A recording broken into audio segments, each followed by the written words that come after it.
Hello, welcome to this here live stream, hosted by me, Andrew, Dawson, Horning, or Andar, which is the name of the channel.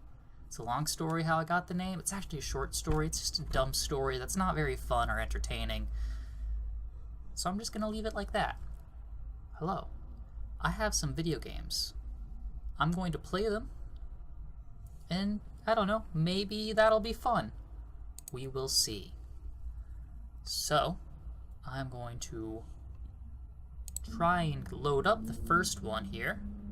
Switching over to Scene 2.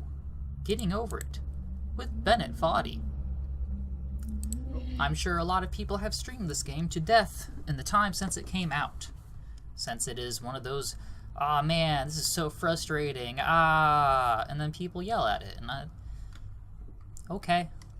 But mostly it's a game about, as you might know, this hard-to-control mouse thing.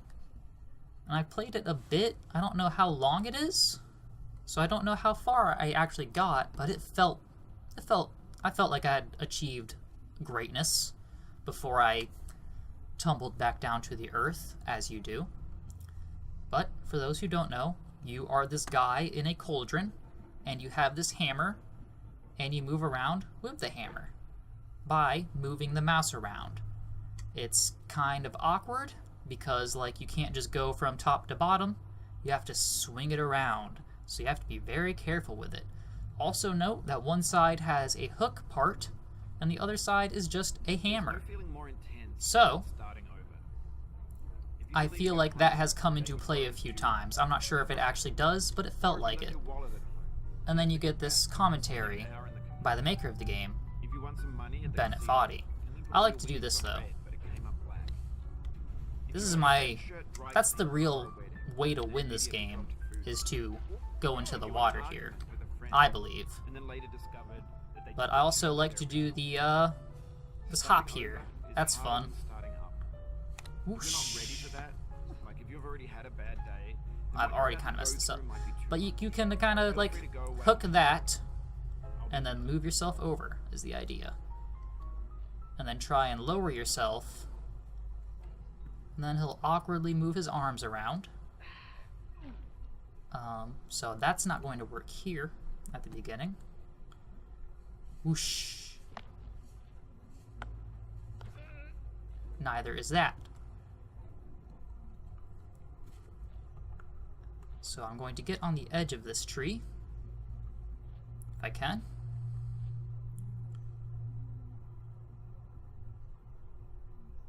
Ugh. And then carefully jumping over it, maybe not actually the best way to do it. So I'm going to get into a better stance here, since I should get serious about what I'm doing, since I'm on a recording. Gotta play the game right. But no, I'm probably just going to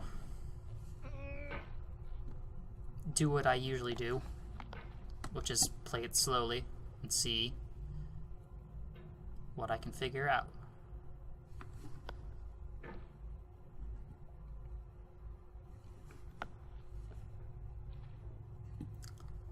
Alright, so we're back up here. Now, we're over here, and now we're over there. So the game goes.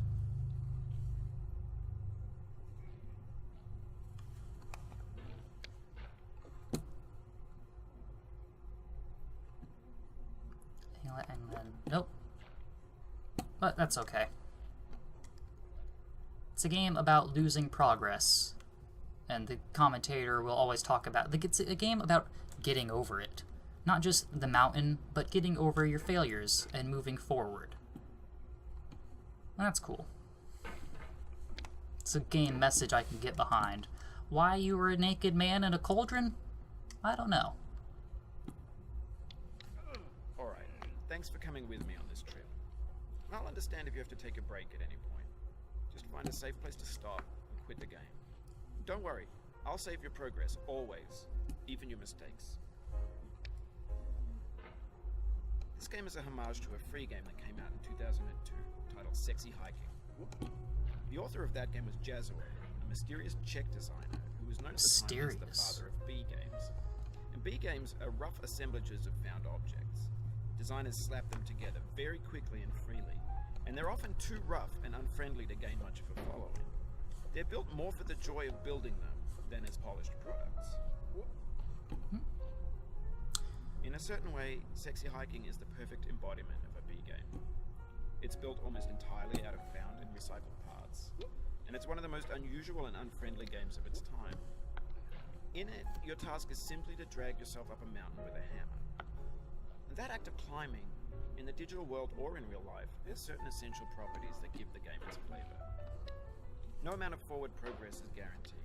Some cliffs are too sheer or too slippery, and the player is constantly, unremittingly in danger of falling and losing everything. So yeah, I don't see... Maybe the sexy part is the fact that he's shirtless, but I don't see... I don't know, maybe the hiking is the going up the mountain part. Maybe... I'm just not sure this is sexy enough. Anyway, when you For me, start for Sexy my Hiking, tastes. I guess everyone has different tastes of what is sexy or not. It might take you an hour to get over that tree. A lot of people never got past it. You prod and you poke at it, exploring the limits of your reach and your strength, trying to find a way up and over. And there's a sense of truth in that lack of compromise. Most obstacles in video game worlds are fake. You can be completely confident in your ability to get through them once you have the correct method or the correct equipment or just by spending enough time. In that sense, every pixelated obstacle in Sexy Hiking is real.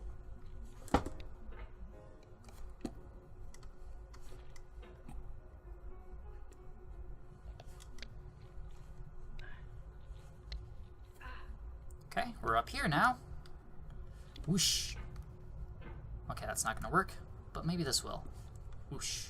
This is when I was first playing it where I started doing the pogo hops. The obstacles in Sexy Hiking are unyielding, and that makes the game uniquely frustrating. But I'm not sure Jazzo intended to make a frustrating game. The frustration is just essential to the act of climbing. And it's this authentic to the is process of building a game about climbing. the first actually hard A funny part. thing happened to me as I was building this mountain. I'd have an idea for a new obstacle, and I'd build it, test it, and it would usually turn out to be unreasonably hard. But I couldn't bring myself to make it easier.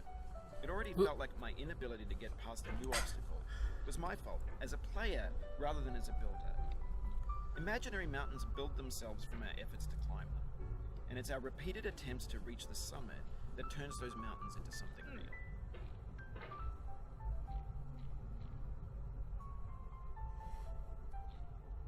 Oop, oop. Yeah, this next part, once I get over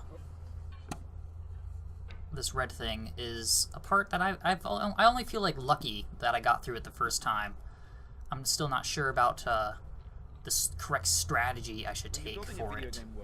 You're building with ideas. Because you just kind of like get stuck in there. Cement. And if I do it the other way, to a certain shape that can be played with. then And in the process of playing with them, they begin to harden and set until they're immutable, like rock. And at that point, you can't change the world. Not without breaking it into pieces and starting fresh with new ideas. but yeah, because if I swing on it from up here, I'm just going to hit that rock, so I can't do that. And if I get on top of the rock and hit it with the hammer, then that's actually going to like fly me off in the other direction. So I think this might be another time in which I do the hop. I don't remember how I did it the first time. Because in that way, maybe I can get over this rock enough to give me enough distance to move the pick part around, get some leverage there. I don't know. We'll try it out. The worst thing that's going to happen is we fall down and we get back up. I'm not sure that worked as well as I'd hoped, but maybe we're on this rock, and maybe that extra little bit is going to help us through here today. Oh. Nope, it didn't.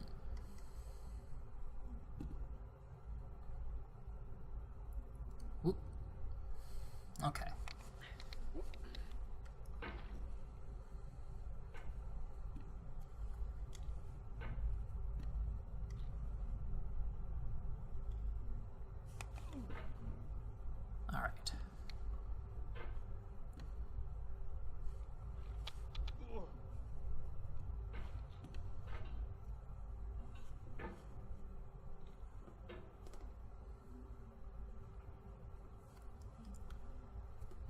But yeah, I don't know.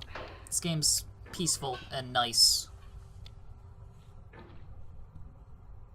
Like, most of the time, you either get that music or the guy commentating, saying some really interesting stuff. Like, I don't know, about how, I don't know, later on up here, where everything's just kind of a mishmash of stuff. Like, it's just like, he was talking about B games earlier, and how it's just a bunch of, like, not necessarily copy-pasted things, but things from other things. I'm being very descriptive here. And it's just this mishmash of assets and art that doesn't really go together, but kind of also does. And in the midst of that, he's also talking about how, you know, Sexy Hiking was put together in a weird way.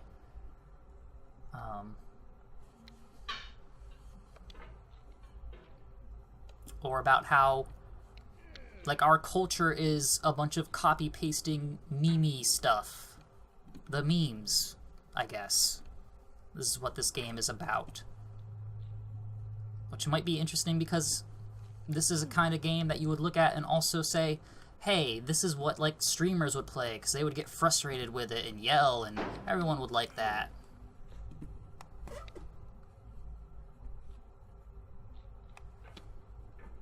Okay. This is a part where you can fall off if you're going too fast here, so I kind of have to be very careful, because on the left of me is nothing to support me. So, I have to very carefully propel myself upwards to get up there,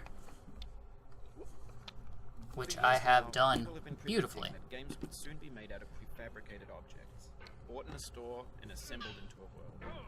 And for the most part, that hasn't happened, because the objects in the stores are trash. I don't mean they look bad or that they're badly made, although a lot of them are. I mean they're trash in the way that food becomes trash as soon as you put it in the sink. Things are made to be consumed and used in a certain context, and once the moment is gone, they transform into garbage. In the context of technology, those moments pass by in seconds.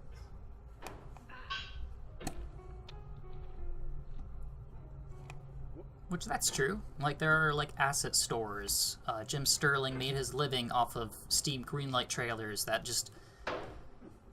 He was just showing off games that had copied or stolen stuff from a store of assets.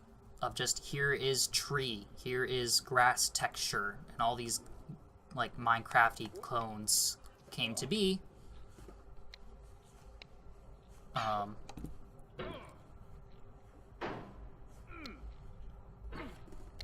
And it was sad, and they didn't look good, they didn't have a cohesive art style, because you can't just make a game with other people's art. It will look bad, and not necessarily because the individual pieces are bad, but because, as a whole, they don't mesh well together. Man, I need to... Oh, you just lost a lot of progress. I don't think I really did. A real punch in the gut. Whoosh. Whoosh. I like this part because it's just, like, climb up this straight surface.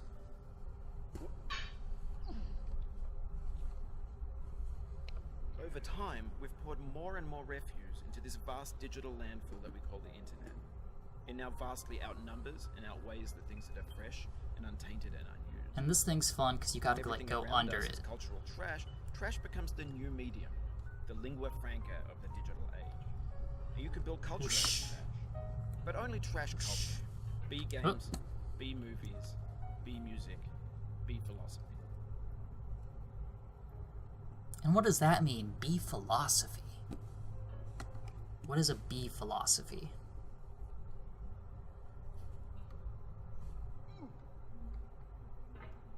Because you can take philosophy, like multiple philosophies, and put them together. And that's usually a good thing. It doesn't make it a trash philosophy. I don't have any examples primed and ready for you, but I believe that exists. Hold on, how do I feel like... Just the way I'm sitting doesn't feel... There we go. I gotta be hunched back, I gotta ruin my posture. This is what digital culture is. A monstrous mountain of trash, the ash heap of creativity's fountain. A landfill with everything we ever thought of in it. Grand, infinite, and unsorted.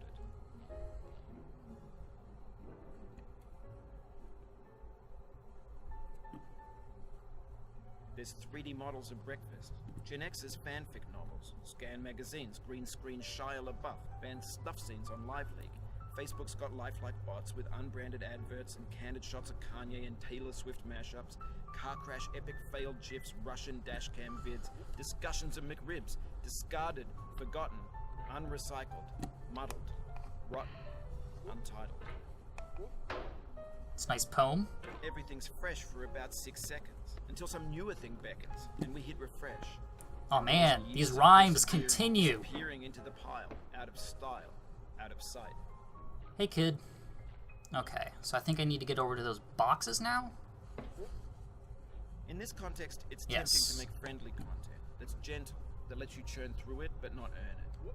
Why make something demanding if it just gets piled up in the landfill, filed in with the bland things? Oh man, this looks scary. Doesn't have to be though. Oof, sorry about that. I like that he apologizes for the game. Just like, yeah, I know that's messed up. Not a huge deal. Can get back up there. I feel like I'm having to move my entire body for this, which is fun. But this is pretty close, like those boxes up there. Because I think if you fall down this hole I'm gesturing to, you fall all the way back to the beginning, or at least close to it. And then I stopped and thought, yeah, I'll just wait until I do a stream to play more of this, because that'll be fun. Or just like the journey I went on as a result of getting this far. But I don't know, now that I've done it like once, like I was able to recreate it fairly easily.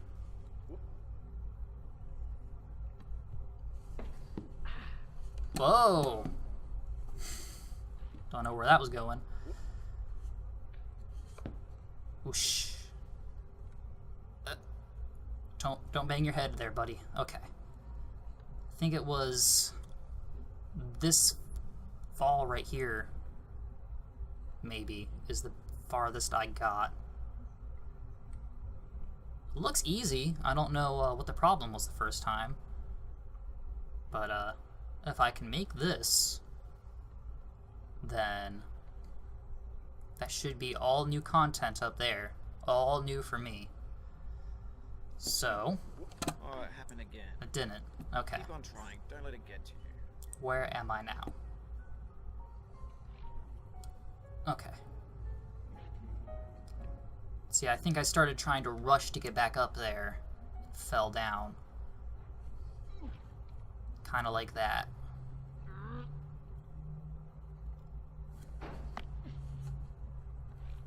So, to get back up here, then, I don't know.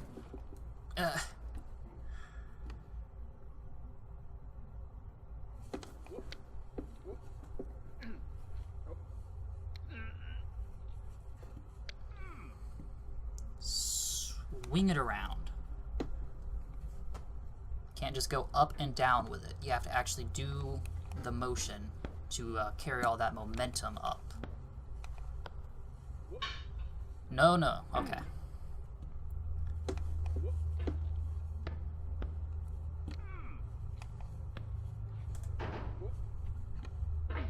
Whoosh.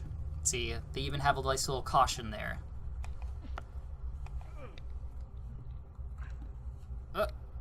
Okay.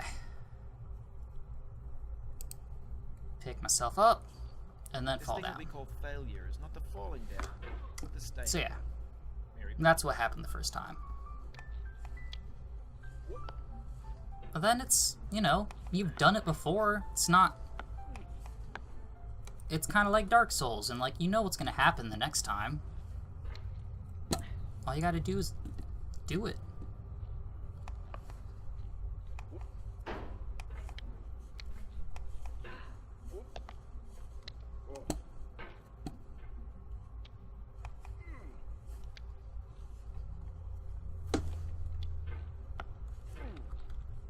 But I don't know how much time I actually want to spend on this game because this is a variety hour. I don't know how much time I've already spent on it.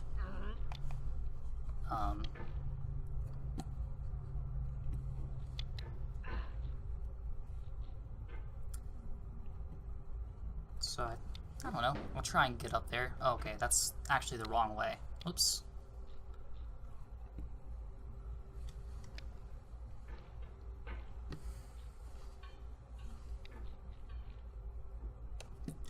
And it's really just this part that I still don't really... Like I said, I don't really have this together as much as I think I should at this point. Because now, twice now I've been able to get through it. I'm just not sure, like, what movements of the mouse I should be making.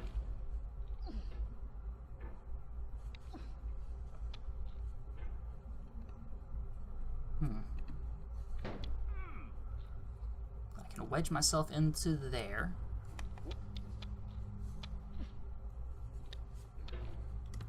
And it's not really a matter of, like, doing it fast, because you just kind of get wedged in there. So... I think...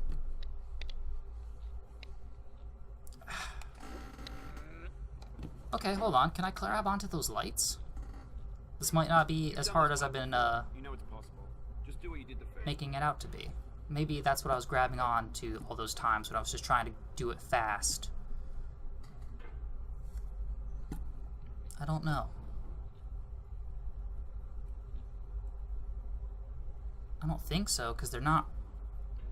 They're kind of in the foreground, not exactly on the same plane that the character is on, so I don't actually think so. But it kind of looks like it. Oh, totally. That's absolutely what it is. Okay.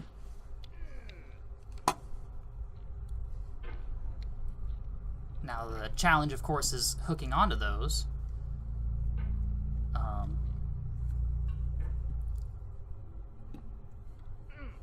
And this slant.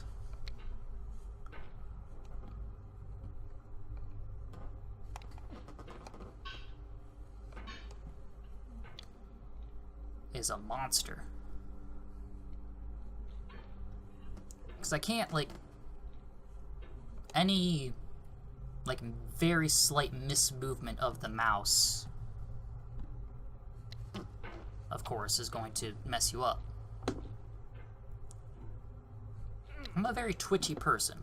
I don't know if that comes through in the video of this webcam that only goes at 10 frames per second. But that's life.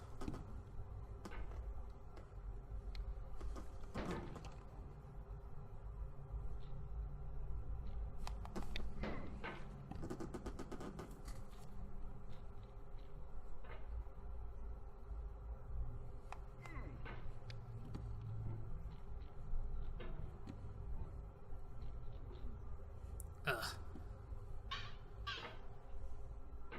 Alright, that's the opposite direction. Whoosh, whoosh.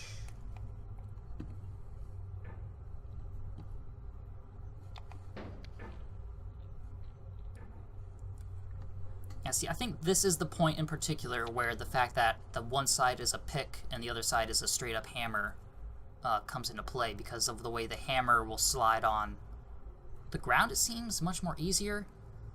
And it's not like you can switch their sides super easy, which way they're facing. So it's just one side has a sharper picking object and the other side is very blunt.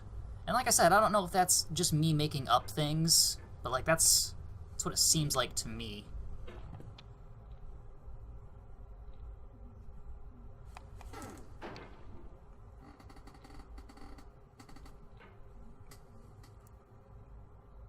Because if I really want to get up there, like, up on the to this slant, like... Oh, never mind. Well, it works there, so I don't know...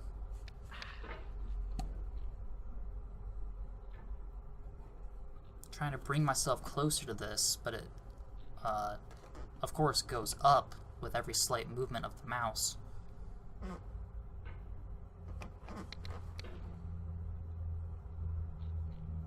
I don't know, I think I've kind of lost my Zen state with it.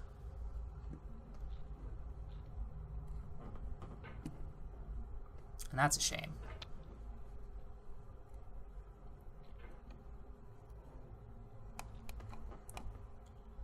Whoosh.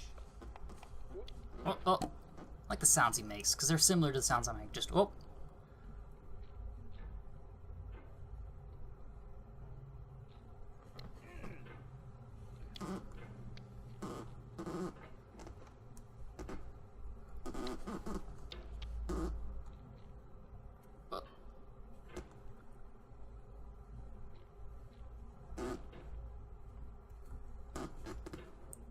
Okay. We're back on the rock. The rock is my friend. The other rock is not my friend. But yeah, that's this game.